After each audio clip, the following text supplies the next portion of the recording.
আমি যদি একজন আদিবাসী নেতার সাথে কথা বলার সুযোগ পাই, তাহলে আমি অবশ্যই কথা বলতে চাইবো কল্পনা চাকমার সাথে।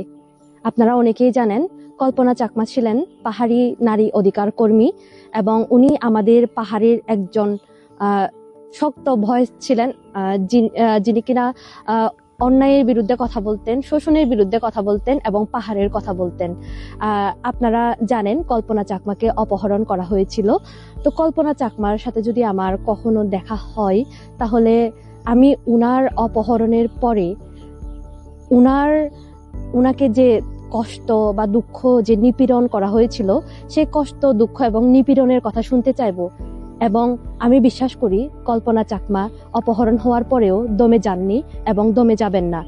এবং আমি তার কাছ থেকে তার সাহসের গল্পটা শুনে আমি নিজেও অনুপ্রাণিত হতে চাই এবং আমি চাই যে তার ভয়েসটা মানুষদের কাছেও ছড়িয়ে যাক এবং মানুষও অনুপ্রাণিত হোক।